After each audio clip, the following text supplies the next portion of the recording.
The Avengers have faced things that should have ended the world and did not. And the reason the world did not end is always the same reason.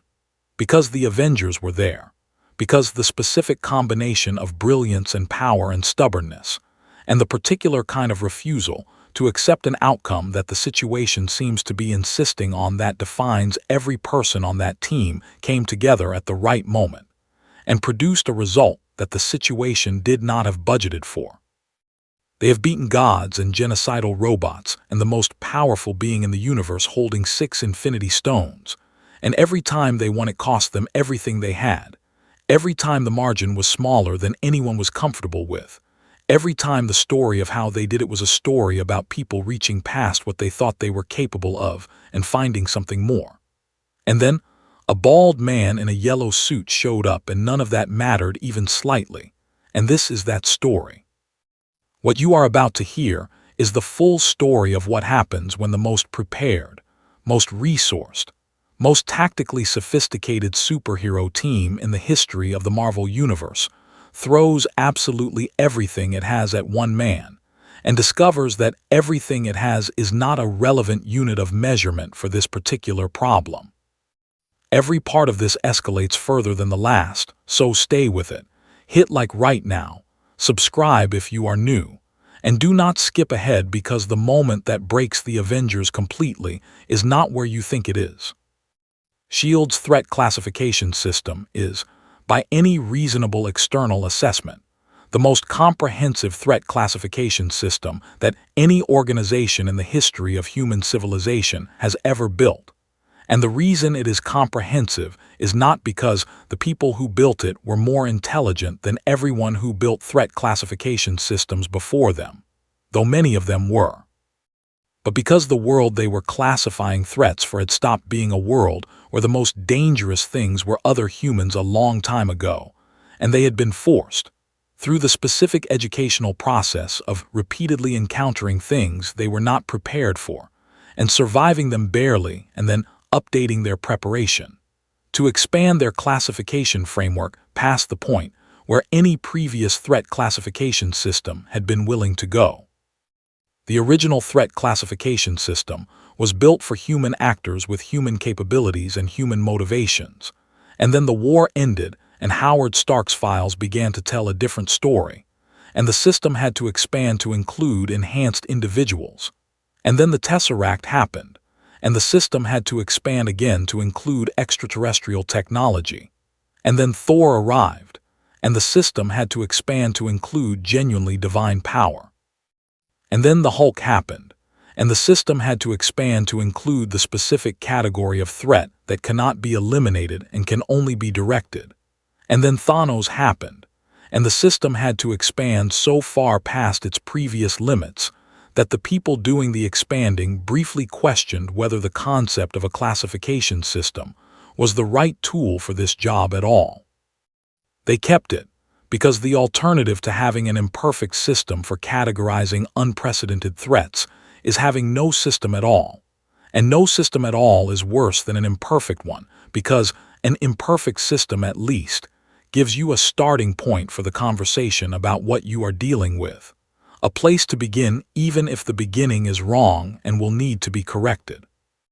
So the system exists and it is comprehensive, and it has categories for everything that has ever threatened Earth or been perceived as potentially threatening Earth. And when the event in Lower Manhattan produces the specific constellation of sensor readings that S.H.I.E.L.D.'s monitoring infrastructure was designed to catch, the system receives those readings and begins the process of categorization that it was built for. The readings are unusual from the first moment, which is to say they are unusual even by the standards of a system that has processed readings from gamma radiation events and Asgardian energy signatures, and the spatial distortions produced by the Mind Stone, and every other category of unusual thing that the post-Avengers world generates with a regularity that the general public has mostly stopped finding surprising, but that S.H.I.E.L.D. analysts still find professionally significant. The unusual quality of these particular readings is not their magnitude, which is high but not unprecedented, but their combination, the specific way the different sensor types are reporting on the same event in ways that do not combine into a coherent picture, using any of the interpretive frameworks the system has available. The seismic sensors are reporting an impact event consistent with something very large moving very fast and stopping very suddenly. The atmospheric sensors are reporting a pressure event consistent with an explosive decompression of significant scale. The electromagnetic sensors are reporting essentially nothing, and the biological sensors,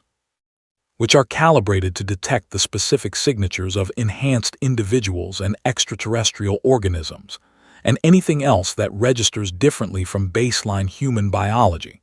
are reporting the presence of a single human-scale biological entity at the center of the event that is producing a reading that the system's categorization algorithm is, for the first time in its operational history, returning as unclassifiable. Not unknown,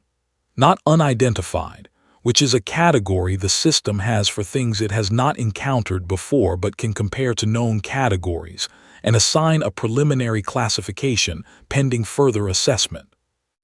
Unclassifiable, which is a different return entirely, the return of a system that has tried every comparison in its database and found that none of them apply and is reporting this finding honestly rather than assigning a closest match, because the closest match is not close enough to be useful. Maria Hill is the first analyst to see this return, and she looks at it for a moment with the specific quality of attention that experienced intelligence officers bring to information that does not fit the expected pattern, the attention that does not dismiss the anomaly and does not overreact to it, but holds it steadily and begins the process of asking what it means that the expected pattern is not appearing. And then she picks up the phone and calls Nick Fury, because that is what you do when S.H.I.E.L.D.'s most comprehensive classification system returns unclassifiable on a biological entity at the center of an impact event in Lower Manhattan.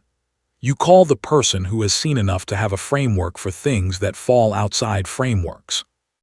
Fury looks at the readings and does the same thing Maria Hill did, which is hold them with the specific quality of attention of someone who has been surprised before and has developed a protocol for surprise that keeps the surprise from becoming a liability. And then he makes two calls, the first to Tony Stark and the second to Steve Rogers, and both calls contain the same essential content, which is that there is something in Lower Manhattan that the system cannot classify, and they need eyes on it before they decide what it is and what to do about it. And both calls produce the same essential response from their recipients, which is that they are already moving, because Tony and Steve both have alert systems that notified them of the Manhattan event before Fury called, and both of them have the kind of reflexive orientation toward unusual events that years of being the Avengers produces in people.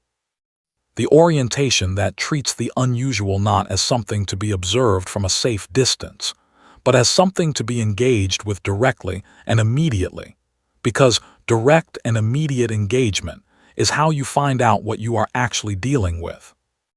What they are actually dealing with, as the first drone footage begins streaming to every S.H.I.E.L.D. monitor simultaneously, is a man standing in a crater in the middle of Lower Manhattan, looking around at the buildings with the expression of someone who has taken a wrong turn and is orienting themselves, not distressed by the wrong turn, not in any obvious hurry to correct it, just doing the patient and practical work of figuring out where he is and what is around him before deciding on a next step.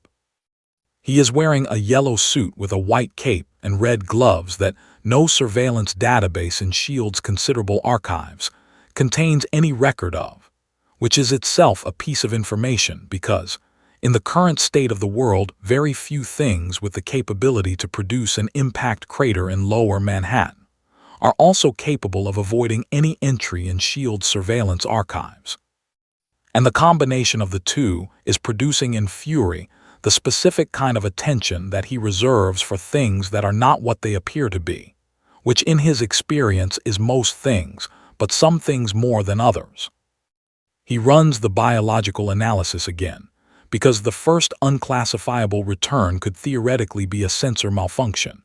and the second return is the same as the first, and so is the third. And what the biological analysis is specifically failing to classify is not a question of the man species, which reads as human with a confidence level that the system rates as high, or his approximate age and physical condition, which read as unremarkable adult male in excellent physical condition. But something underneath those surface characteristics, something in the way his biology is relating to the environment around it, the way his body is interacting with the Manhattan air, and the crater ground and the afternoon light, and every other environmental input that the sensors are measuring, and the way it is interacting is not producing the readings that human biology produces when it interacts with those things, is not producing the micro-responses and micro-adjustments, and the continuous low-level metabolic conversation between a living body and its environment that every living body the system has ever analyzed has produced, is producing instead a kind of biological stillness, a body that is present in the environment without being in conversation with it. And the system has no category for that because the system was built on the assumption that living things are in conversation with their environment, because that is what living things do. That is the definition of living things. That is the line between alive and not alive, and this thing is alive and is not in conversation, and the system does not know what to do with that. Fury says, to the room full of analysts looking at the same footage he is looking at, that they are going to need the full team, and he says it in the tone he uses when he has made a threat assessment that he is not going to share the details of because the details are not yet complete, but the assessment is sufficient to act on. And the assessment is that whatever is standing in that crater is not a problem that the standard shield response infrastructure was built for, not because it is necessarily hostile. The footage shows nothing that reads as hostile, but because the gap between what the system can tell them about it and what they need to know about it before they can make any responsible decision is a gap that the standard response infrastructure cannot close. And the only tool in S.H.I.E.L.D.'s arsenal that has a demonstrated history of closing gaps of that kind is the Avengers. And the Avengers are already on their way. And that is either going to be the solution to the problem or the beginning of a much larger one. He watches the footage for another moment, watching the man in the yellow suit finish his directional orientation and begin walking north through the crater and out of it onto the street with the easy, unhurried gait of someone who has decided where they are going and is going there at the pace the situation requires, which appears to be a moderate walking pace. And he notes that the ground under the man's feet behaves slightly differently than the ground under the feet of the pedestrians visible at the edges of the footage. That there is a very faint but measurable impression being made with each step that is inconsistent with the weight that his visual profile suggests, and consistent with something considerably heavier. And he files this observation with all the other observations that are accumulating in the not yet resolved file that S.H.I.E.L.D. is building on the man in the yellow suit. And he tells the room to keep every sensor pointed at him, and to notify him the moment the Avengers make contact. He adds, as the room begins the efficient motion of people executing clear directives, that they should also begin drafting contingency protocols for scenarios in which the contact does not go the way contact usually goes. And when the room asks what that means, he says it means scenarios in which the Avengers discover that being the most powerful team of enhanced individuals on the planet does not produce the outcome it has always produced before. And the room is quiet for a moment because that is a category of contingency that the contingency planning infrastructure has not previously been asked to address. And then the room begins drafting it, because that is what the room does. It does the work even when the work is uncomfortable, especially when the work is uncomfortable. The Avengers do not arrive at the same time or in the same way, because the Avengers have never operated with the kind of synchronized deployment that a formal military organization achieves through drill and doctrine, and the long institutional practice of moving multiple units toward the same point on a schedule. And the reason they have never needed that kind of synchronization is that the individual capability of each member is sufficient to address most problems independently, and the combination of them, when it is needed, has always been achievable through the improvised coordination of very capable people who trust each other enough to work together without a rehearsed script. Tony arrives first because Tony is always in the air fastest when the alert goes out, the armor going from storage to operational in the time it takes most people to put on their shoes, and he comes in from the north over the Manhattan skyline at a speed that makes the suit's atmospheric friction sensors work harder than they prefer. Dropping altitude as he tracks the signal from S.H.I.E.L.D.'s surveillance network toward the figure that the network has been following through the streets of Lower Manhattan for the past 11 minutes.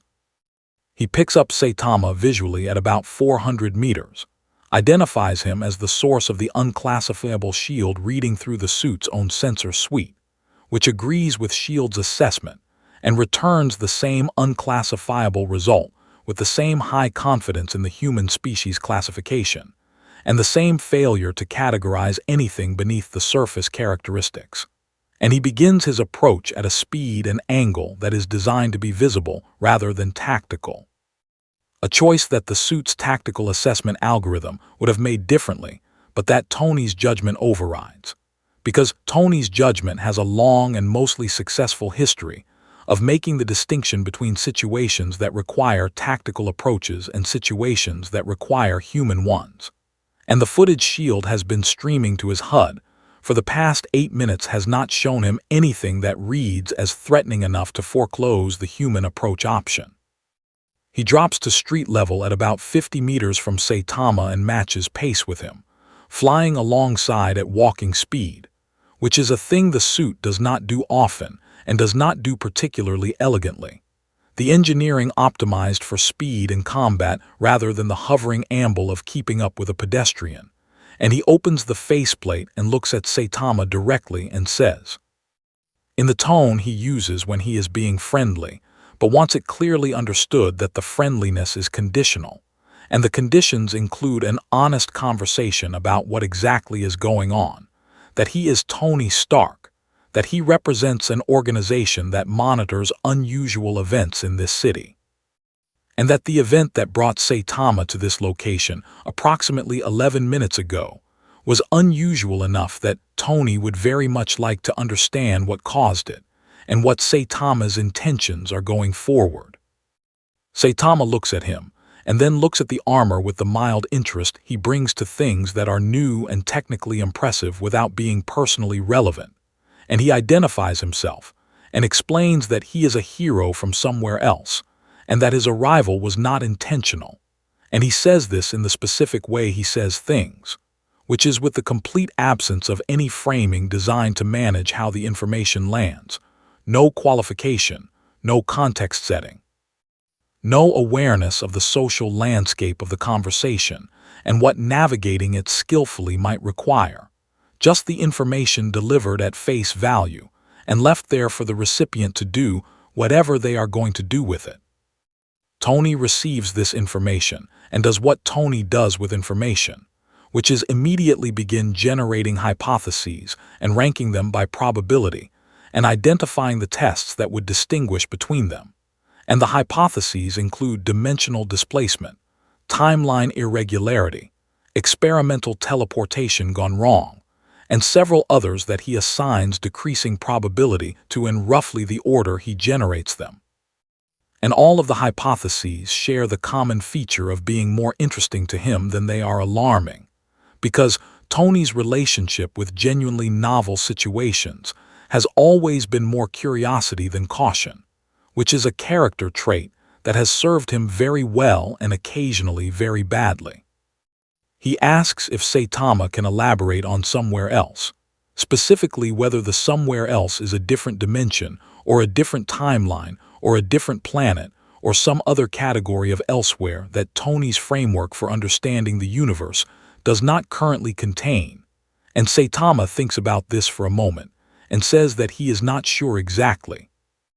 That where he comes from looks a lot like here, but the people there are different, and the things that happen there are different, and he arrived here the way he arrives most places, which is by falling from somewhere above and landing. And Tony's sensors confirm the falling and landing part with complete accuracy, and provide the additional detail that the energy released by the landing was equivalent to a very significant kinetic impact event. And he files this detail alongside the unclassifiable biological reading and the weight-inconsistent footprints and the growing collection of data points that are each individually strange and collectively building toward a picture that his hypothesis-generating system has not yet produced a satisfying hypothesis for. Steve arrives on a motorcycle and parks it with the efficiency of someone who has been parking vehicles in combat-adjacent situations for decades and approaches on foot. And the specific quality of his approach is different from Tony's approach in every way that their respective personalities make different, which is to say it is measured rather than fast, grounded rather than airborne, and it carries in it the quality of attention that Steve brings to new situations, which is not Tony's immediate intellectual engagement but a slower and more patient assessment that is looking for different information, not the technical data but the human data, the quality of the person, what their presence communicates about what they are and what they intend. He reaches Saitama and Tony, and looks at Saitama with that quality of attention for a moment, and then introduces himself and extends his hand. Because Steve Rogers shakes hands with people he meets regardless of the circumstances of the meeting. It is the kind of social instinct that is so deeply ingrained it operates even when the person you are meeting has just produced an unclassifiable shield reading and arrived in Manhattan via impact crater.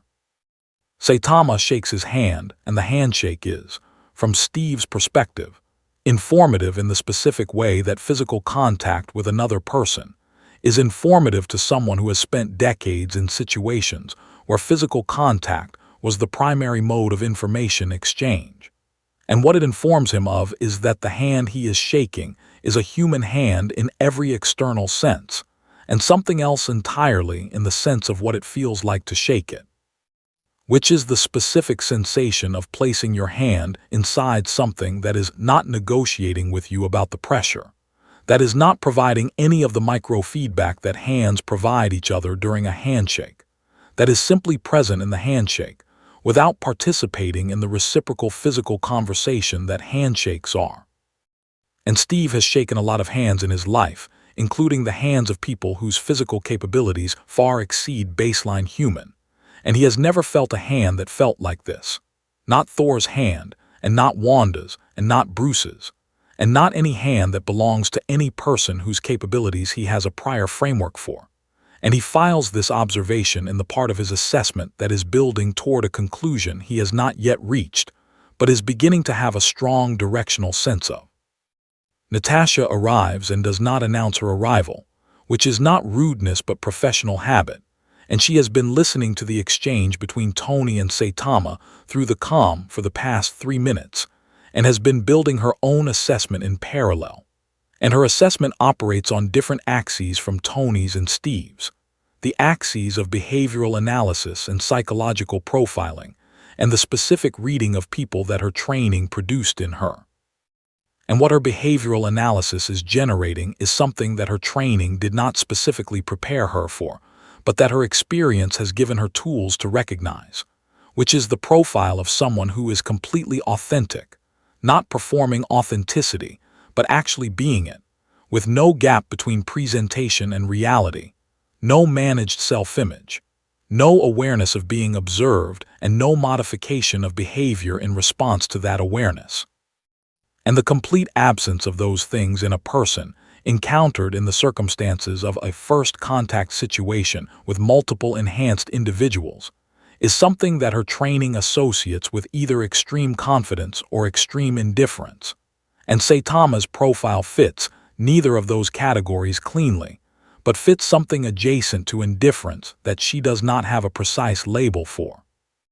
Bruce arrives by taxi, which is the most Bruce way to arrive at an Avengers situation, and he steps out of the cab and pays the driver with the specific consideration of someone who is always aware of the social contract, and always honors it even when the world around him is doing things that would excuse most people from thinking about cab fares. And he approaches the group with the body language of someone who is managing the awareness of what they contain, and keeping that management active and present at all times. The careful physical vocabulary of a man whose relationship with his own anger is a lifelong practice rather than a solved problem. He looks at Saitama with the scientific attention that is his primary mode of engaging with novel things, and the scientific attention is almost immediately interested in a way that the scientist in him recognizes as significant,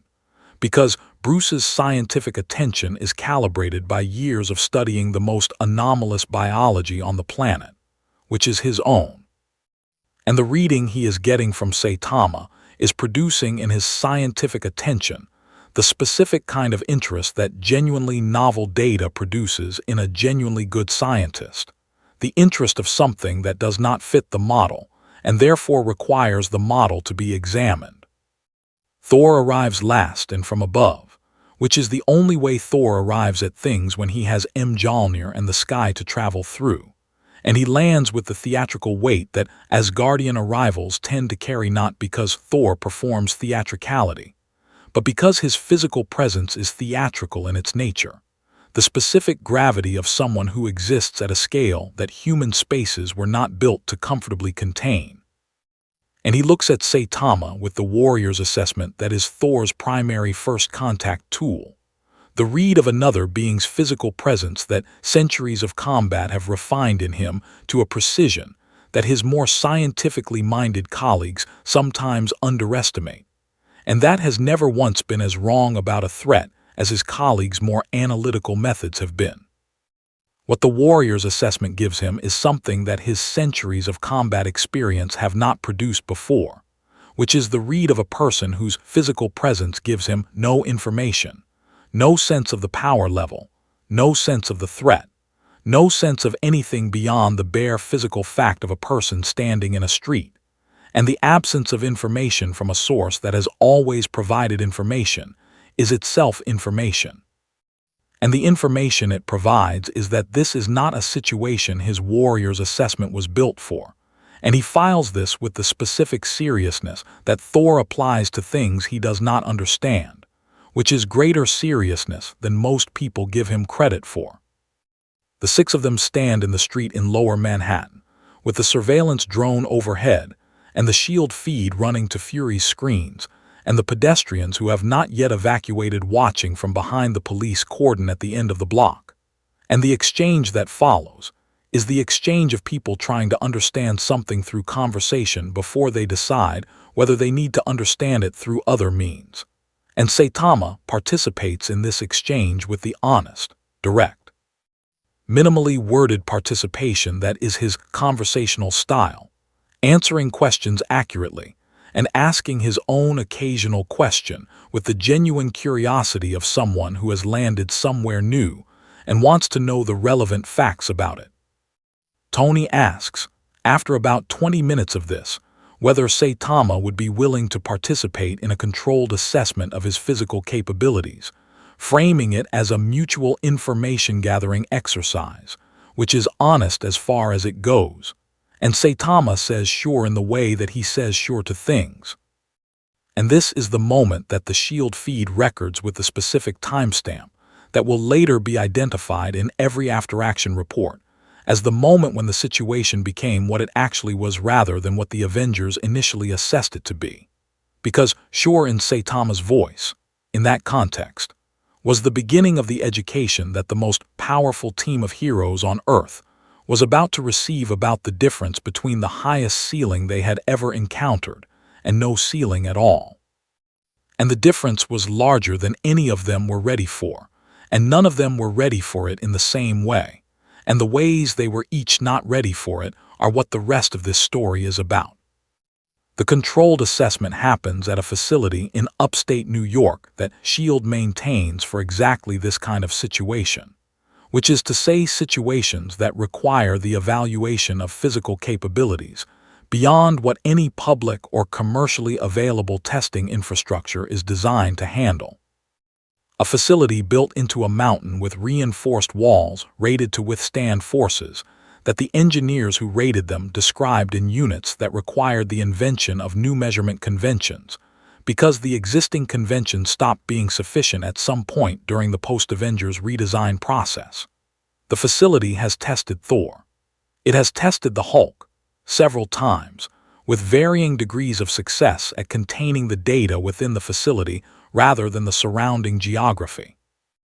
It has tested Wanda Maximoff and produced readings that required 3 different interpretive frameworks before anyone could agree on what the numbers meant. It is, by any reasonable assessment, the most capable physical assessment infrastructure on the planet, and Tony has personally upgraded it 4 times since its original construction,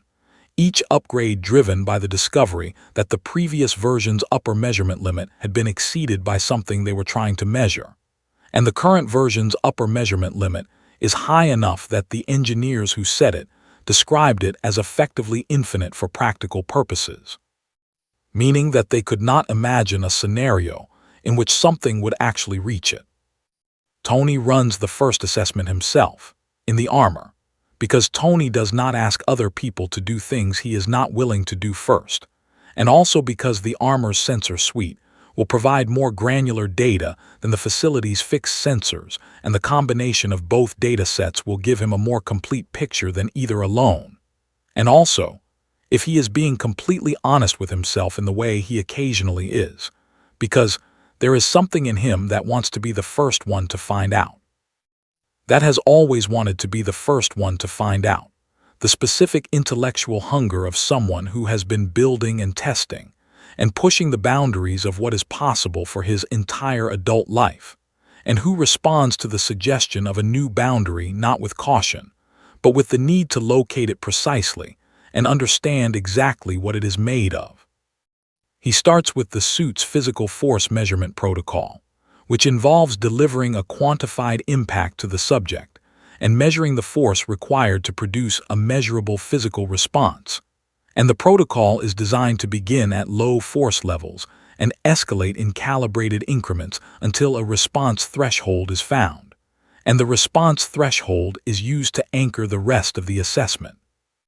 He delivers the first impact at a force level consistent with a standard repulsor blast, which is a force level that has measurable effects on most things the suit encounters, including reinforced concrete and most grades of alien alloy, and every human-scale enhanced individual shield has on record. And the measurable effect it has on Saitama is that Saitama's cape moves slightly. He escalates through the protocol's increments with the methodical patience that his engineering instincts demand even when the results at each step are generating in him. A response that is less patience and more the specific internal acceleration of someone who can see where a data trend is going and cannot look away from it.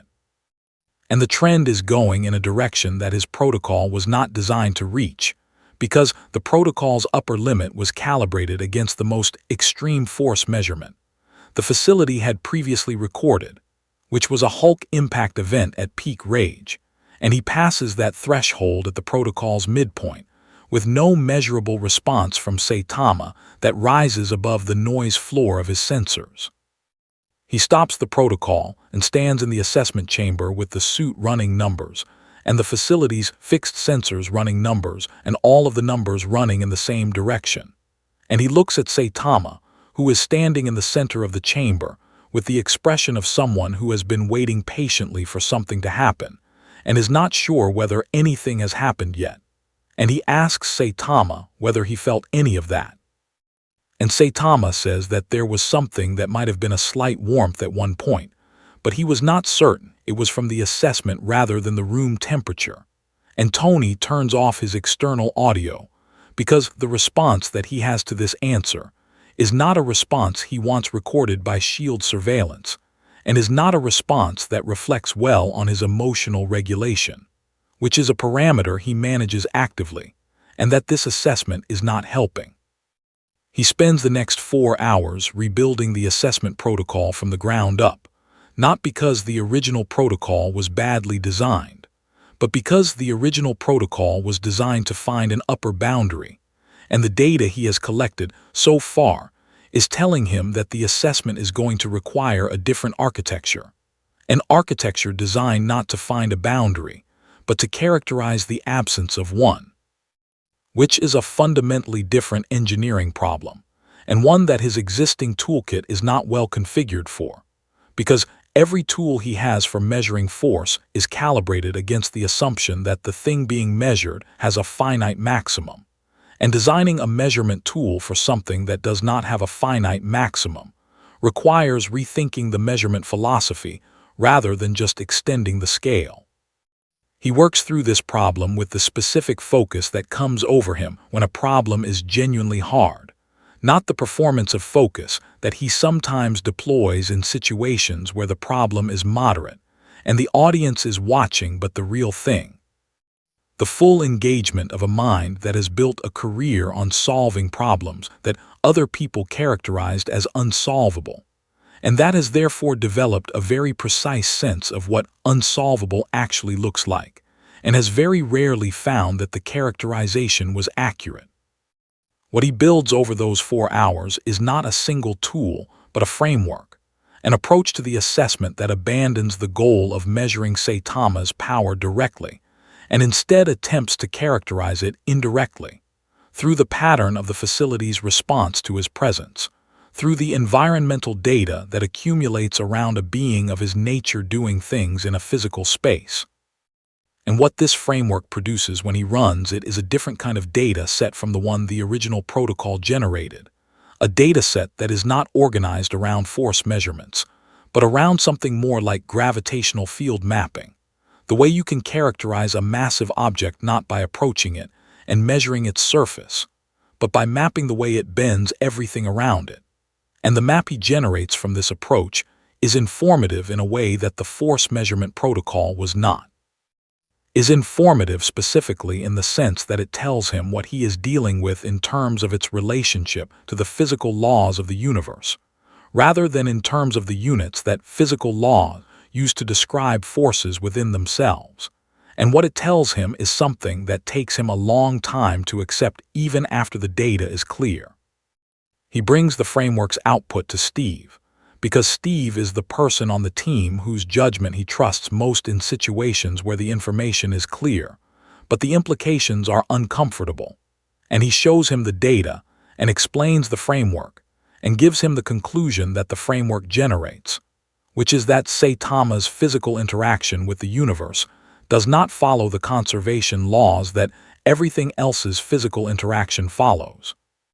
That the force he generates does not appear to have a source in any conventional sense, and therefore cannot be estimated from a source analysis, and that the force he absorbs does not appear to go anywhere in any conventional sense and therefore cannot be estimated from an absorption analysis, and that the combination of these two things means that the question of how much force he can generate or absorb is not answerable by any measurement approach that is grounded in the conservation laws.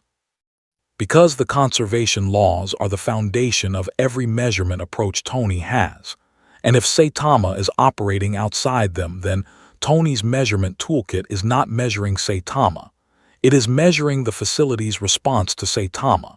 which is a different thing and produces a different kind of information, and that information's implication is what Tony needs Steve to hear. Steve listens to all of this with the quality of attention he brings to technical briefings, which is not the attention of someone who understands the technical details, but the attention of someone who is listening for the strategic implication that the technical details are building toward. And when Tony arrives at the implication, he has been circling for the past several minutes, which is that there is no version of a physical confrontation with Saitama that produces a favorable outcome for anyone attempting the confrontation. Steve does not visibly react, which is itself a reaction, the specific stillness of someone receiving information that changes the shape of the situation significantly, and is taking the time to let the new shape settle before deciding how to respond to it. He asks Tony what the margin of error is on that conclusion, and Tony says that the margin of error on the directional conclusion meaning the conclusion that Saitama cannot be physically overcome by any force currently available to the Avengers, is effectively zero,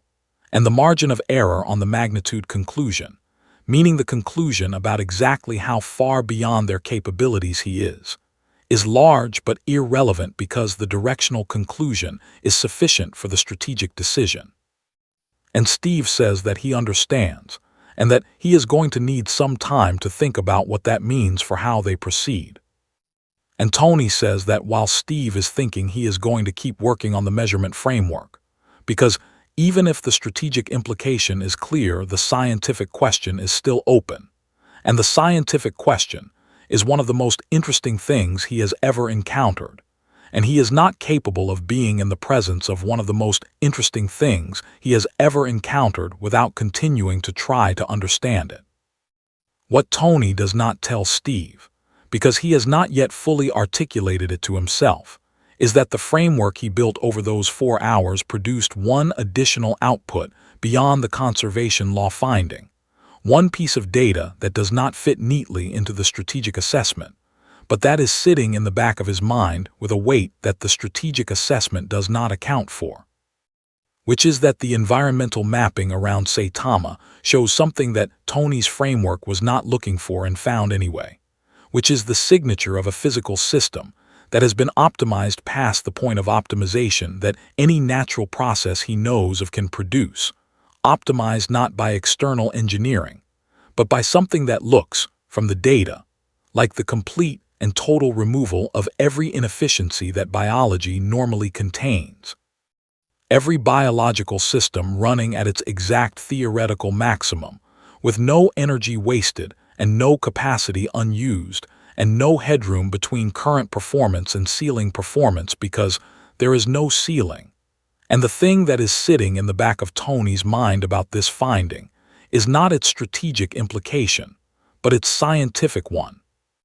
which is that what Saitama's biology represents is a kind of perfect solution to the optimization problem that every engineer who has ever worked on any system has been working on their entire career. The removal of the limiting factor, the elimination of the ceiling, the achievement of performance that is bounded not by the system's physical constraints, but only by what the situation requires of it. And Tony Stark, who has spent his entire career pushing systems past their limits and finding new limits and pushing past those, sits with this finding and feels something that is not professional envy, and is not scientific awe, and is not strategic alarm, but is a combination of all three that does not have a clean name, and that he is going to be thinking about for a long time after this assessment is over. The rest of the team is doing their own parallel assessments, each through the lens of their own capabilities, and their own relationship with the question of what their capabilities mean, in a situation where capabilities are not the determining variable. And the results of those parallel assessments are beginning to converge in the SHIELD operations room into a picture that none of the individuals doing the assessing has yet said out loud, but that all of them are arriving at independently. The picture of a situation that the Avengers are not equipped to resolve through the means the Avengers have always resolved things, and the question that picture is generating, the question that is sitting underneath every conversation in the facility and in every SHIELD analysis, and in every pair of eyes that has footage of a bald man in a yellow suit standing patiently in an assessment chamber that has tested the Hulk and come away with no useful data, is what the Avengers do when the thing they are the Avengers for turns out to be something the Avengers were not built to handle. The decision to involve Thor and the Hulk in the direct assessment phase is made by the team collectively and without significant disagreement, which is unusual for a group whose decision-making process normally involves a substantial amount of disagreement as a feature rather than a bug. The disagreement being the mechanism through which the team's diverse perspectives stress-test each conclusion before it is acted on, and which has historically produced better outcomes than any single member's unilateral judgment would have produced, even Tony's, especially Tony's. The agreement is unusual not because the team has stopped disagreeing, but because the logic of the decision is sufficiently clear that the disagreement has nowhere to attach.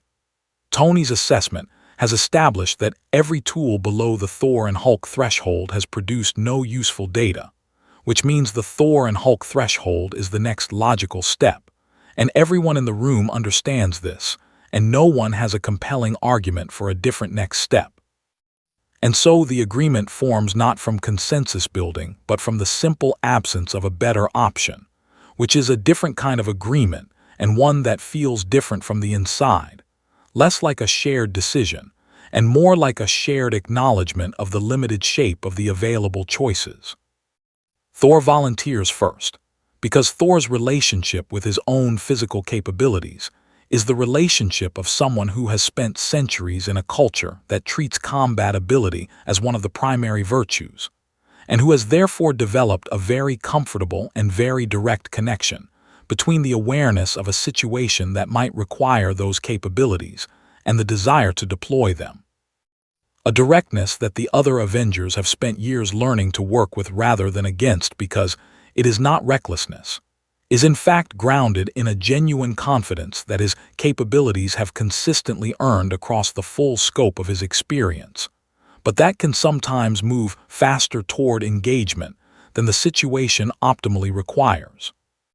He takes Mjolnir and goes to the assessment chamber with the straightforward intention of a being who has fought gods and giants and world-ending threats, and emerged from all of it with his understanding of his own capabilities intact.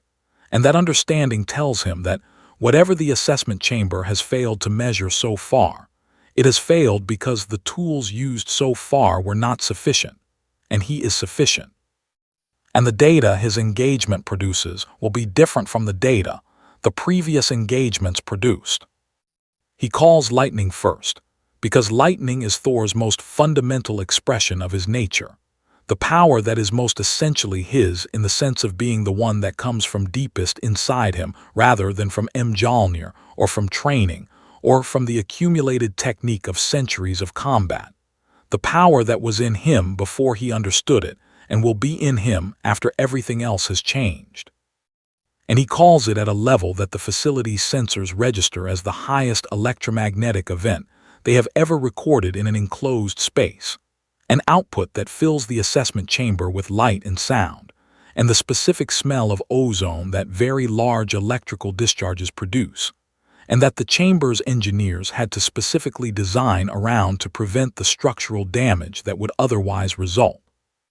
The lightning reaches Saitama, and his suit absorbs the light, and his cape moves in the electromagnetic wind, and his expression does the thing it has done for every assessment so far, which is produce a very slight adjustment toward engagement that would be invisible to anyone who has not been watching it closely enough to have developed a baseline, a degree more presence, a degree less of the ambient waiting quality that has characterized his participation in the assessment process since it began. He says to Thor that the electric one felt different from the hitting ones, in the tone of someone making an honest comparative observation rather than a compliment, and Thor looks at him and processes this response with the specific quality of attention that a warrior brings to information about an opponent's experience of their techniques, the attention that is looking for the tactical significance of the information. And what the tactical significance seems to be is that the lightning registered where the physical strikes did not, and Thor follows this implication forward to its next step, which is to use more lightning. And the more lightning he uses, the more the reading from the facility's sensors escalates, and the more Saitama's expression moves incrementally in the direction of the degree more presence. And Thor watches this incremental movement and follows it forward again to the point where the lightning is at a level that the facility was not designed to contain, and the design is being tested in real time, arcing across surfaces, and producing secondary electrical events throughout the assessment chamber's infrastructure that the engineers watching the feeds are not comfortable with. And the incremental movement in Saitama's expression has reached a point that is slightly past the degree more presence, and is approaching something that might be described as mildly interested. And then Thor pushes past the facility's design limits entirely, and the chamber's containment infrastructure fails in 3 places simultaneously, and the lightning that was contained in the chamber is no longer contained in the chamber, and the facility's emergency protocols activate, and the assessment has to stop because the facility needs to not be destroyed. Thor walks out of the assessment chamber with the expression of a man processing information that his framework for understanding combat is working hard to incorporate. The expression of someone whose confidence in their own capabilities is intact, but whose confidence in those capabilities as sufficient to the specific situation is being revised. And the revision is not comfortable, but it is honest, which is the quality that makes Thor's assessments useful despite the directness that sometimes makes them disruptive. The honesty of a warrior culture that values accurate threat assessment over the preservation of ego, because inaccurate threat assessment in combat costs more than damaged ego does. He says to Steve, who is waiting outside the chamber with the SHIELD team, that the man in there is not a thing he can break. And he says it with the precision of someone who has chosen those exact words, because they are the most accurate words available rather than because they are the most comfortable ones. Steve says he knows, and the 2 words carry in them the weight of Tony's assessment and the facility's sensor data, and the 4 hours of framework building, and all of the information that has been accumulating since SHIELD's first unclassifiable return. The weight of a situation that is becoming more clearly defined the more data is added to it, and is becoming more clearly defined in a direction that no one in the facility is finding comfortable. And Steve's face holds all of that weight with the specific composure that has always been his most reliable leadership tool, not the composure of someone who is not affected by the weight, but the composure of someone who has made the decision that the weight will not prevent the necessary thinking from happening. Bruce has been preparing for his turn since Thor went in, and preparing for Bruce means a process that is partly physiological and partly psychological and entirely specific to his situation, which is the situation of a person who shares a body with something that is not him in most of the senses that matter, that operates on motivations he does not share and expresses capabilities that emerge from those motivations, rather than from the scientific understanding that is his own primary relationship with the world. He manages this relationship the way he manages everything, with attention and care and the sustained effort of someone who has been practicing a skill for a long time and has gotten very good at it without the practice ever becoming automatic. And he manages it now in the assessment chamber, by allowing the transition to happen in the specific controlled way he has developed for exactly this purpose. The way that keeps the Hulk present and functional, without losing the thread of communication between them, that makes him something more than a delivery mechanism for green-colored destruction. The Hulk's engagement with the assessment is different from Thor's in the way that the Hulk's engagement with everything is different from everyone else's, which is that it is immediate and physical, and not mediated by any of the layers of consideration that other beings bring to their physical expressions, not because the Hulk is incapable of consideration, but because the Hulk's relationship with the world is fundamentally tactile, organized around the direct physical exchange between his body and whatever his body is engaging with. And the Hulk's body engages with Saitama with the complete and unqualified physical commitment of a being whose self-expression is entirely physical, and who does not hold back from physical self-expression, because holding back is not a concept his psychology has a comfortable relationship with. The impact of the Hulk's first strike against Saitama sends a shockwave through the assessment chamber that the facility's reinforced structure absorbs partially and expresses partially as a vibration throughout its entire infrastructure. A vibration that every person in the facility feels through the floors and walls simultaneously. And the Hulk's first strike is not a testing strike. There is no such thing for the Hulk. It is a full engagement strike, maximum commitment. The complete expression of what the Hulk is in a single physical action, and what it produces in Saitama is a movement of approximately one step backward with the same geometry as Vegeta's full red technique produced in a story in a different universe. One step, heel contacting ground, foot reestablishing, body returning to the previous position.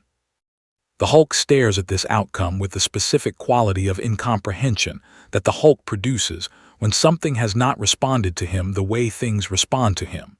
which is a quality that has a very short lifespan in the Hulk, because it is almost immediately converted into something else, the something else being more.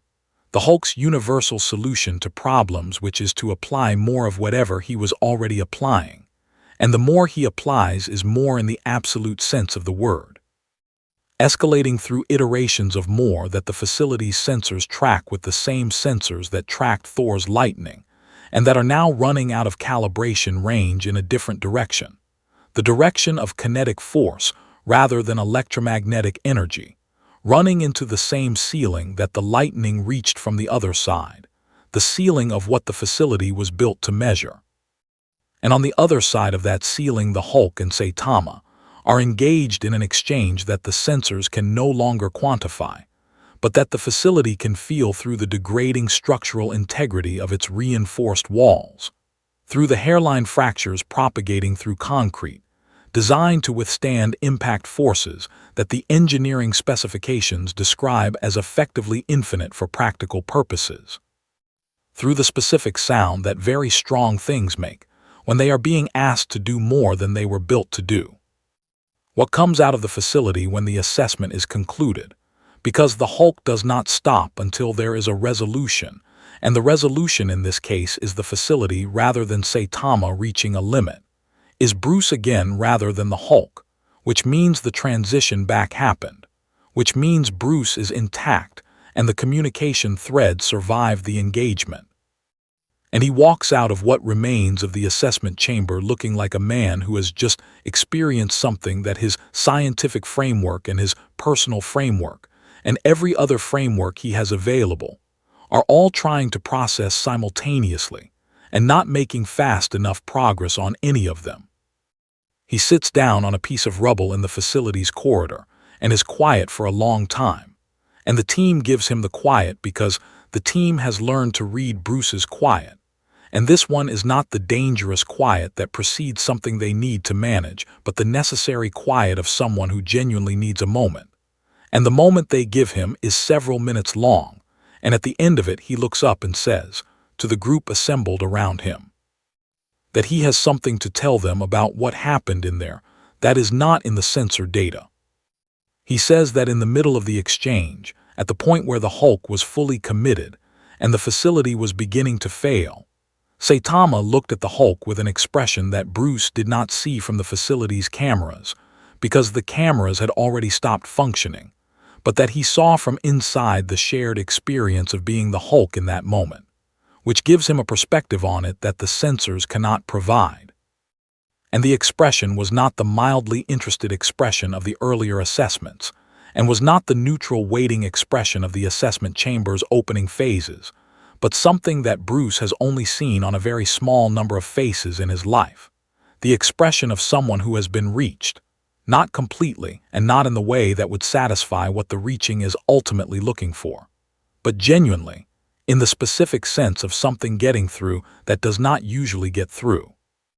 And he says that the Hulk felt this and responded to it by pushing harder, which is the Hulk's response to everything, and that the pushing produced more of the expression, incrementally, by very small degrees, and that this incremental production continued until the facility failed and the assessment ended, and he thinks this is important information. Steve asks why he thinks it is important, and Bruce says, because it is the first indication they have had that anything in this assessment has mattered to the subject in any way that goes beyond the aesthetic interest he brought to Thor's lightning and the mild comparative engagement he brought to the physical force protocols, and that if something matters to him, then that something is a point of contact. And if they are going to find any way to understand what they are dealing with that goes beyond the mechanical question of how much force it would take to affect him, which Tony's assessment has already established as not a meaningful question, then a point of contact is the most useful thing they have found so far, and it deserves serious attention.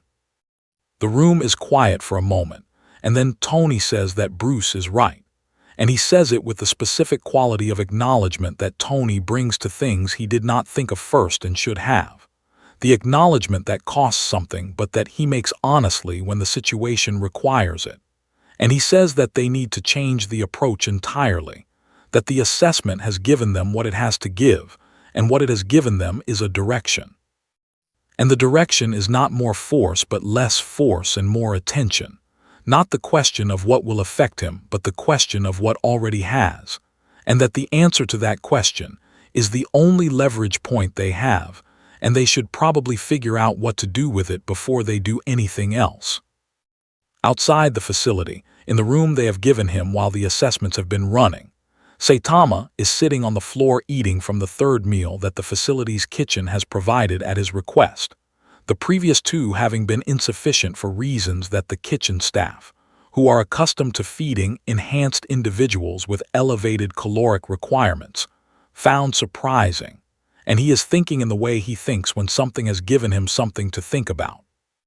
which is quietly and without any apparent external sign of internal activity, and the something that has given him something to think about is the Hulk, specifically the quality of the Hulk's engagement, the complete commitment of it,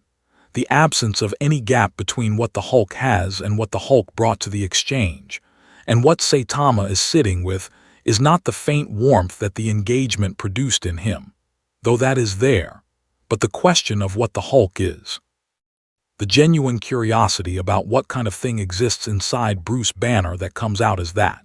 and whether that thing is lonely in the way that Saitama is lonely, in the way that being the strongest thing you have ever encountered makes every being of sufficient self-awareness eventually lonely, and the possibility that the answer to that question is yes, is producing in him something that is not quite connection, and is not quite recognition, but is in the direction of both, and he sits with it carefully. The way he sits with rare things. The meeting that happens the morning after the assessment chamber is destroyed is different in quality from every Avengers meeting that has preceded it. Different in the specific way that meetings become different when the people in them have been stripped of the assumption that their capabilities are the solution to the problem being discussed. Because that assumption is so deeply woven into the Avengers' collective identity and operational logic that its removal does not just change the meeting's content, but changes the texture of how the people in the meeting are sitting in their chairs and looking at each other. The specific texture of people who are used to being the answer discovering that they are not the answer to this particular question, and are in the process of working out what they are instead. Tony is quieter than usual, which is always a meaningful data point because Tony's default volume in meetings is high, and his quietness is the quietness of someone whose intellectual processing is fully occupied rather than the quietness of someone who has nothing to say. And what his intellectual processing is fully occupied with is the problem he identified at the end of the previous day. The problem of a measurement framework that can characterize the absence of a ceiling, but cannot tell him what to do about it. The problem of a situation that his engineering instincts are trying to solve, and that keeps returning the specific result of not a solvable problem in the way you mean solve. Natasha opens the meeting because she has been waiting to open it, has been the one person in the facility who spent the previous evening not running assessments or processing data, or sitting in a damaged corridor thinking about what the Hulk felt, but doing the thing she does when a situation requires understanding that the available data is not providing, which is observing the subject directly and carefully, and building the behavioral profile that is her primary analytical tool. And what she built over the previous evening is something she is ready to put in front of the team as an alternative framework to the force measurement framework that has produced the assessments they now know are not useful. She says that she has spent 8 hours watching Saitama in the facility's common spaces, watching him interact with the kitchen staff, and with the maintenance crew, and with the facility's cat, which is a small gray tabby that lives in the facility because someone brought it as a kitten 3 years ago, and it never left. And she has built from these observations a behavioral profile that does not look like any enhanced individual profile in S.H.I.E.L.D.'s database, and does not look like any threat profile, and does not look like any deception profile. And she says this with the precision of someone reporting a finding that they have verified through multiple analytical approaches before presenting. And what it looks like, she says, is someone who is genuinely and completely what they appear to be, which is a person who decided to be a hero a long time ago, and has been being a hero ever since, without the decision ever being revisited, or the commitment ever wavering, or the identity ever being complicated by any of the things that normally complicate identity in people of this kind of capability. And that this simplicity is not a performance and not a cover and not a tactical presentation, but the actual fact of who and what Saitama is. Steve listens to this, and the listening produces in him the specific response that Natasha's assessments always produce, which is a reassessment of his own assessment in the light of hers, and the reassessment shifts something in how he has been framing the situation since Tony's finding the previous day.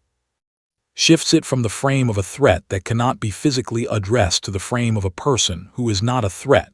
and whose presence is therefore a different kind of question than the one they have been trying to answer, the question not of how to address a threat, but of what to do with an encounter that is not a threat, and is also not anything else they have a protocol for. He says this out loud because Steve's processing is verbal in a way that some of the others is not, and saying it out loud gives the room the opportunity to engage with the reframe before he develops it further, and the room engages with it in the ways that reflect each person's relationship with the new framing. Tony says that the reframe is accurate as far as it goes, but that it does not go far enough, because the question of what to do with a non-threatening encounter with a being of this capability is still a question that their existing frameworks do not answer well, just a different question than the one they started with, and that the more useful direction to push the reframe is toward asking what Saitama needs from this encounter. Because a being who is not a threat is still a being with needs and intentions, and a reason for being in the place he is in, and understanding the reason is more actionable than understanding the threat level. This is a more sophisticated version of what Tony's engineering instinct usually produces in these meetings, more human and less mechanical, and the others in the room notice this without commenting on it, because commenting on it would interrupt the useful thing that is happening. Bruce says, picking up from his observation the previous evening, that the question of what Saitama needs is one he has been thinking about since the assessment chamber, and that the behavioral data he has from inside the Hulk's engagement, and the behavioral data Natasha has from her evening of observation, are pointing in the same direction, which is toward someone who is looking for something that has been absent from his experience for a long time, something that his own capabilities made absent. And he describes the specific quality of the expression he saw from inside the Hulk's perspective, with the precision that his scientific training gives to descriptions of things observed carefully, the expression of someone being reached by something that does not usually reach them. And he says that the reaching was produced not by the force of the Hulk's engagement, but by the quality of the Hulk's engagement, the complete commitment of it, the absence of held-back capacity. And that this distinction between force and quality is the most important thing the assessment produced, and the thing that is most likely to be useful going forward. Wanda has been listening to all of this from the end of the table, with the specific quality of attention she brings to conversations that are building towards something she can feel the shape of before the building is complete. The quality that comes from an entire life, spent perceiving the emotional and mental states of people around her whether she intended to or not. And she says, when the building has gotten far enough along that what she has to add will land in the right place rather than too early. That she has a different kind of observation to contribute, one that comes from a different kind of perception than either behavioral analysis or scientific assessment. She says that she sat near Saitama in the facility's common room for about an hour the previous evening, not to assess him, but just to be near him, because her perception of the emotional states of people in her vicinity is not something she turns off, and she wanted to know what she could perceive from proximity. And what she perceived was something that she does not encounter often, which is the specific emotional signature of an enormous loneliness so old and so thoroughly accepted that it has stopped generating the acute pain that fresh loneliness generates, and has instead become a kind of ambient condition, a background state of the person, rather than a felt experience. The loneliness of someone who has been alone in the specific way, he is alone for long enough that alone has become not a condition they are in, but simply a description of what they are. And she says that this is the kind of loneliness that is very hard to reach and very rarely reached, and that the Hulk reached it, briefly and partially, and that this information should matter to how they proceed. The room is quiet for a moment after this, the specific quality of quiet that descends when something true has been said that the room needed to hear and is now sitting with. And the quiet is broken not by Tony or Steve, but by Clint, who has been sitting at the far end of the table, with the expression he wears when he is waiting for the conversation to arrive at the place where his particular perspective is useful, rather than adding to the noise before it gets there. And what he says is that he has a question. A simple one, which is whether anyone has asked Saitama directly what he wants from this situation, not in the framing of an assessment or an investigation or a threat evaluation, but as the simple human question of a person asking another person what they need. The room considers this, and the consideration arrives quickly at the acknowledgement that no one has asked that question in that framing, and that the reason no one has asked it is that the Avengers' institutional reflex is toward assessment and evaluation before relationship, toward understanding what something is before deciding how to relate to it, and that this reflex, which is generally useful and appropriate, has in this case produced a sequence of interactions that have all been one direction. All been the Avengers trying to understand Saitama, and none of which have been the Avengers trying to know Saitama, and that the distinction matters. Steve says that Clint is right, and he says it in the tone that means he is going to do something about it rather than just agreeing, and he stands up and says that he is going to go talk to Saitama, not as a debrief and not as a follow-up assessment, but as the conversation they should have had at the beginning, the conversation of one person acknowledging another person's presence in the world and asking what that presence is about. And he says it in the tone that means everyone should stay where they are because this is a conversation that works better without an audience. And the team lets him go because the team trusts Steve's judgment about these things with the kind of trust that is built not from policy, but from the accumulated evidence of the times. His judgment about these things has been right. He finds Saitama in the facility's courtyard, which is a small outdoor space between wings that the facility's designers included, because even a mountain fortress benefits from a place where people can exist outside the mountain.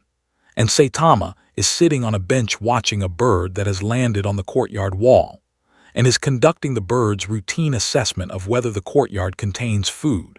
And Steve sits down on the other end of the bench and watches the bird for a moment too. The shared observation of something small and uncomplicated that is the easiest possible entry into a conversation between two people who are trying to establish whether the ground between them is solid enough for a real one. He asks Saitama, without preamble and without the framing of any institutional purpose, how he is doing, and the question is the simplest possible question, and is also in the context of the previous day's assessments and the destroyed chamber and the censored data and the meetings, the most honest question anyone has asked Saitama since he arrived. And Saitama looks at him for a moment with the expression that receives honest things, the expression that is slightly more open than his default, and says fine. More or less. Steve says more or less sounds like it has a story in it, and Saitama says yeah, a little, and then he is quiet for a moment, and the quiet is the productive kind, the kind that is building towards something, and what it builds toward is an account that comes out in Saitama's characteristic way, flat and honest and unornamented. The account of what the training was and what it produced and what it took away, and the long experience since then of showing up and doing the job, and finding that the job never asks him for more than a small fraction of what he has,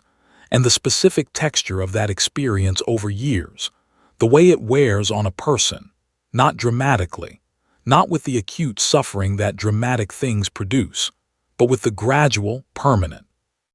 low-grade erosion of the specific aliveness that only gets activated when something is genuinely uncertain, genuinely risky, genuinely asking you for something you are not sure you have.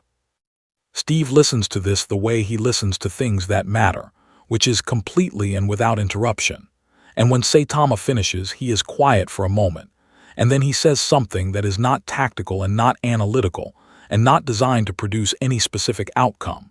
Something that is simply true, and that he says because it is true, and because the person next to him deserves to receive a true thing without any agenda attached to it. He says that the Hulk's expression after the assessment chamber, the expression Bruce described, was an expression Steve recognizes, because he wore it himself for a long time. The expression of someone who has been alone at the top of their capability for so long that encountering something that pushes back, even partially, feels like finding a window in a room you thought had no windows. And he says that he does not know what that is worth to Saitama or what it means for what comes next, but that it is something, and something is worth naming honestly rather than letting it sit unnamed, because unnamed things have a way of being missed. Saitama looks at him for a long moment, and the bird on the wall has made its assessment and flown away, and the courtyard is quiet, and what is on Saitama's face in that moment is the thing that has been incrementally building since the Hulk's engagement, and that Wanda perceived from the common room, and that Bruce saw from inside the assessment chamber. The reaching of the specific loneliness, not resolved and not healed but acknowledged. And acknowledged by someone who is not performing the acknowledgement but genuinely offering it. And the offering lands in the place that offerings land when they are genuine, which is the place where genuine things go when they are received by someone who has been waiting for them without knowing they were waiting. He says, after the moment has finished being what it was, that he thinks the big green one actually felt something in there, and Steve says yes, he thinks so too, and Saitama says he would not mind trying that again sometime, not to see what happens, just because it was something, and Steve says he will talk to Bruce, and the conversation ends not with a resolution but with the specific quality that real conversations have when they have said what needed to be said, which is a quietness that is full rather than empty, a quietness that has something in it rather than nothing, and Steve sits with it for a moment before standing up, because it is the kind of quietness that deserves a moment rather than being immediately moved away from. And then he stands up and walks back inside to talk to Bruce. And behind him, Saitama watches another bird land on the wall and begin its assessment, and his face has the quality that it had when he said the purple thing was pretty cool. The quality of someone who has received a small thing and is holding it with both hands, because small things from this source are rare and worth holding carefully. The after-action report that S.H.I.E.L.D. files on the Saitama encounter is the longest after-action report in the organization's history, which is notable because S.H.I.E.L.D.'s history includes after-action reports on the Battle of New York, and the fall of Project Insight, and the Infinity War, and every other event that has redefined the parameters of what the organization was designed to address. Reports that were already longer than any prior benchmark for what an after-action report needed to be. And this one is longer than all of them combined, not because more happened in a physical sense. More happened in every previous event in terms of casualty counts and geographic damage and political consequence, but because the density of implication per unit of event is higher here than in any previous filing. The ratio of what the encounter means to what the encounter was tilted so far toward meaning that the document becomes less a record of events and more an attempt by the people who experienced those events to understand what they experienced, which is a different kind of document, and one that S.H.I.E.L.D.'s filing system does not have a clean category for. Fury reads every word of it and writes in the margin of the final page, in the specific handwriting he uses for things he considers definitively concluded. The phrase "does not compute," and then beneath it, after a pause that the timestamp on the document records as 47 minutes, he writes, "and that is the finding." Tony's section of the report is the most technical and the most honest, which are not usually qualities that coexist so completely in Tony's written work. Because Tony's written work tends to perform technical confidence in a way that fills the spaces where genuine uncertainty lives. And this section has no performance of confidence, because the experience of the assessment has left no space for performance.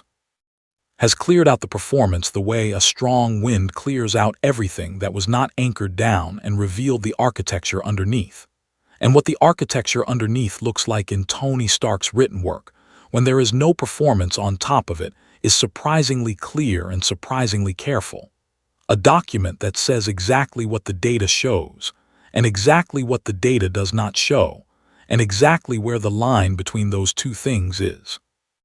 And what the data shows is a physical system that does not have a ceiling, and what the data does not show is what that means.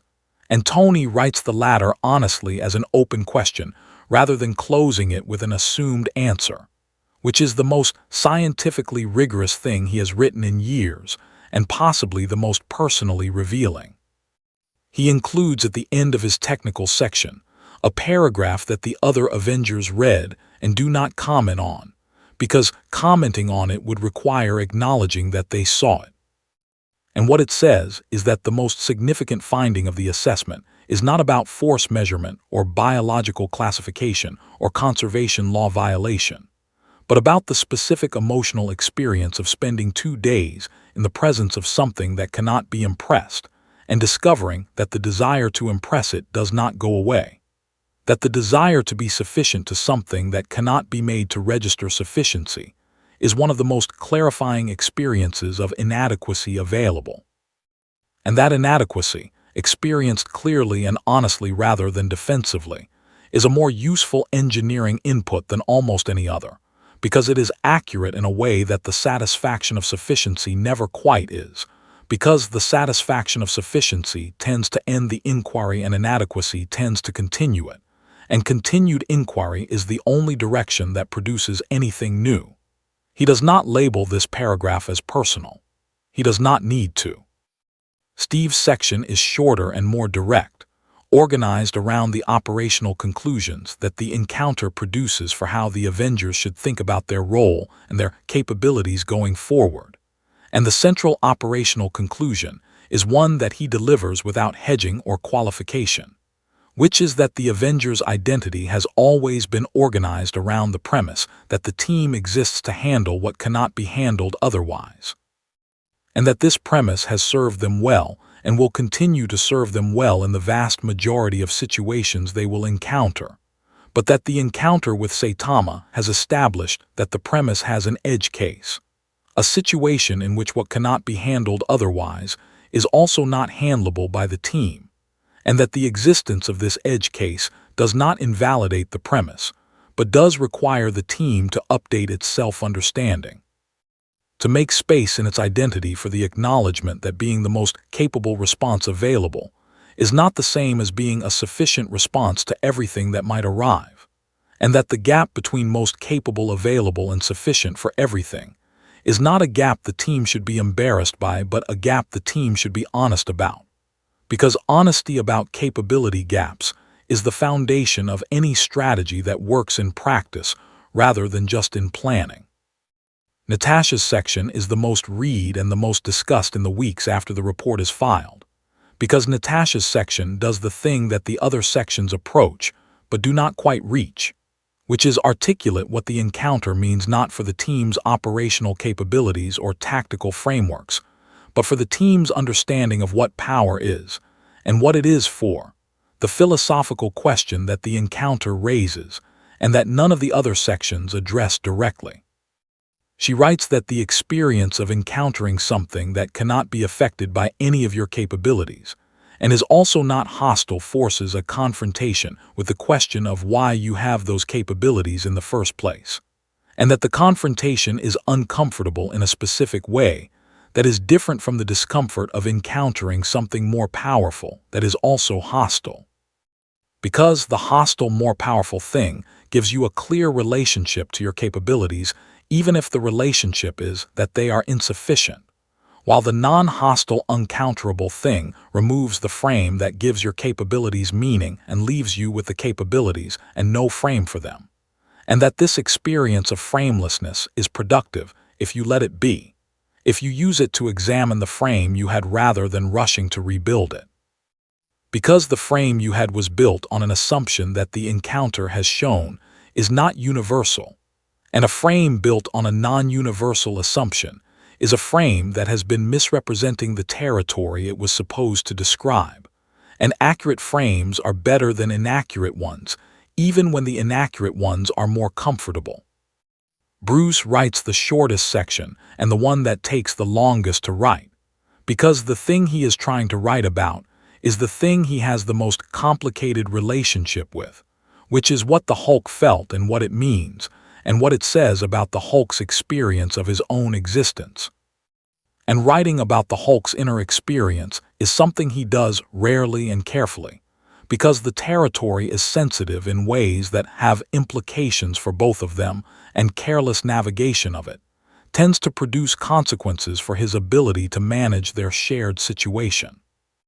What he writes eventually is not an analysis but an observation, one paragraph, which says that the Hulk engaging fully with something that could receive the engagement without being destroyed by it produced in the Hulk an expression of relief so profound and so physical that Bruce felt it from inside their shared experience as something in the chest, an opening of something that had been closed.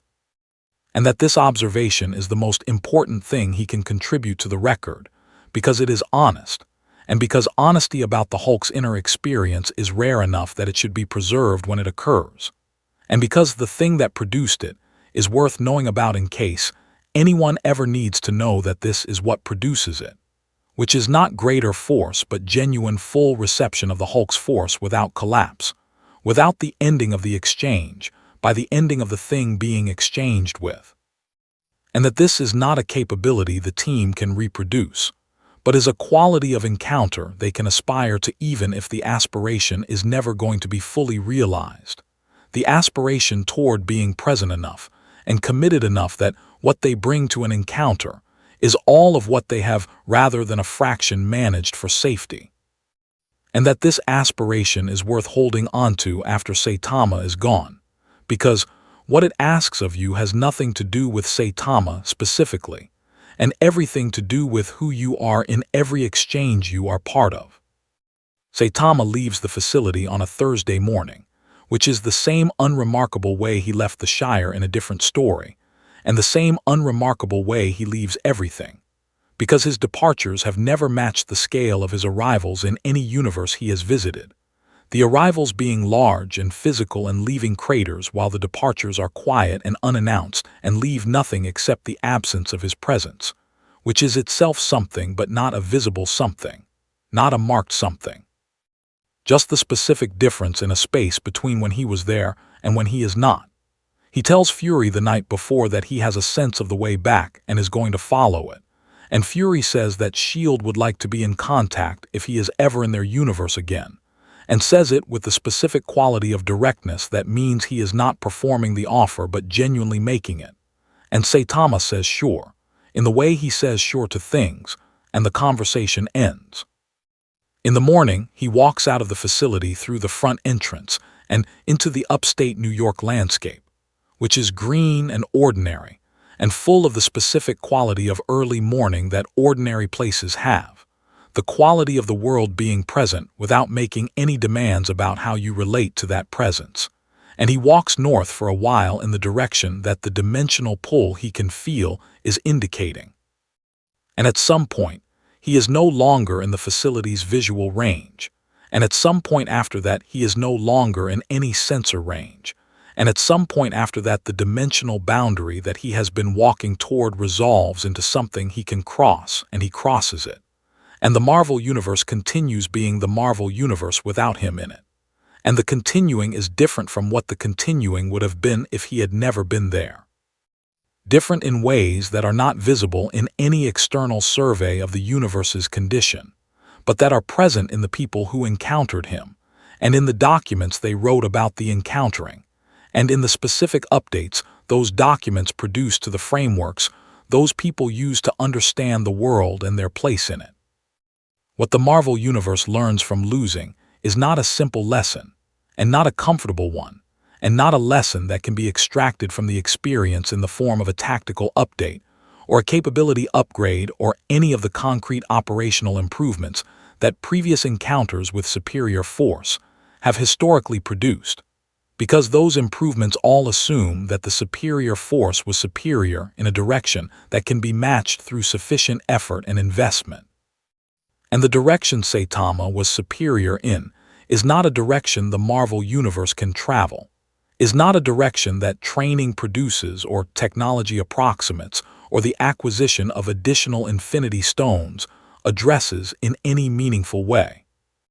What it learns is something older and more fundamental than any of those things, something that is less like tactical knowledge and more like the kind of wisdom that civilizations arrive at through the specific experience of encountering their own limits and surviving the encounter,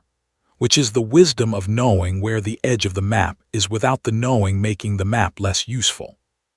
The wisdom of being the most capable version of yourself in the full knowledge that the most capable version of yourself is not the most capable version possible, and acting from that knowledge rather than despite it. Tony redesigns the facility. The new design includes a measurement chamber with an upper limit recalibrated not against any known force event, but against the theoretical maximum that the conservation laws permit, the highest number that the physics of the Marvel Universe allows as a possibility within its own framework. And then he adds a category above that ceiling labeled outside framework, a designated space in the measurement system for things that do not belong to it. A deliberate and honest acknowledgement that the framework has an outside, and that the outside is real and should be represented in the architecture of how the framework describes itself. Because a framework that does not represent its own limits is a framework that will be surprised by them. And surprise is expensive in ways that can be avoided by the simpler and cheaper investment of honesty. Steve adds a line to the Avengers operational charter, the foundational document that describes what the team is and what it is for, a line that comes at the end of the section on team capability, and that reads, in the plain language Steve prefers for documents that matter, that the team's capability represents the most that this world can currently bring to any situation, and that the most this world can currently bring is the appropriate and sufficient response to the vast majority of situations the team will encounter, and that the acknowledgement of situations where it may not be sufficient is not a failure of the team's purpose but a completion of its honesty, and that a team that is honest about its limits is a more useful team than one that is not. Because an honest team can work with its limits, and a team in denial of them will be worked against by them at the worst possible moment. Bruce does not write anything in the charter and does not redesign anything in the facility, because what the encounter gave Bruce is not the kind of thing that gets written into documents or built into architecture, but the kind of thing that gets carried, that exists in the specific changed quality of how he and the Hulk occupy their shared situation in the weeks and months after the encounter, a slightly different quality of the management,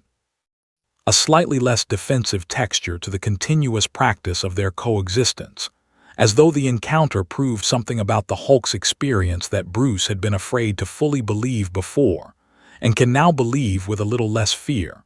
not confident that everything is resolved because nothing is resolved, but carrying the proof of the one specific thing that the assessment chamber established, which is that full engagement from the Hulk can be received by something without ending the engagement or ending the something, and that this is possible, and that possible is different from impossible in ways that matter even when the difference is not immediately practical.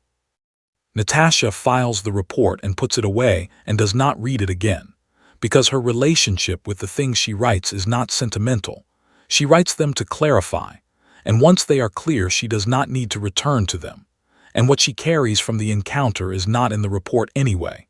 is in the behavioral profile she built over the evening of watching Saitama in the common room and the courtyard and the kitchen, the profile of someone who is completely what they are.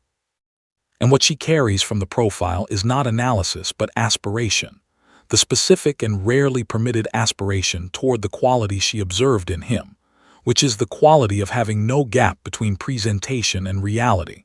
of being so entirely what you are that the question of what you are presenting does not arise. And she carries this as a standard rather than an achievement, as the kind of thing you move toward over a career rather than arrive at. And moving toward it is enough because it keeps the question alive, and keeping the question alive is the only way the question ever gets answered. The crater in Lower Manhattan is eventually filled and repaved, because craters in Lower Manhattan get filled and repaved eventually, the city's relationship with unusual physical events being one of pragmatic recovery rather than memorialization, and the block returns to being a block, and the pedestrians who walk over the repaved crater do not know what happened there and do not need to know, because what happened there was not the kind of thing that needs a monument, was not a battle won or a city saved, or any of the categories of event that monuments are built to remember. What happened there was a beginning, the specific and unremarkable kind of beginning that looks like nothing from the outside, but is everything from the inside. The beginning of a day on which a bald man in a yellow suit arrived in a world that was not prepared for him, and walked north through its streets and ate its food, and sat in its courtyard watching birds, and let its strongest beings try their best against him, and receive the trying with the honest attention of someone who knows what genuine effort looks like, because genuine effort is the only thing he has ever respected, and the only thing he has ever looked for, in every universe he has ever visited, in every fight he has ever been in every morning he has woken up to and asked, quietly and without drama, and with the patience of someone who has been asking for a very long time, whether today is the day he finally feels something, and walked out into it anyway regardless of the answer.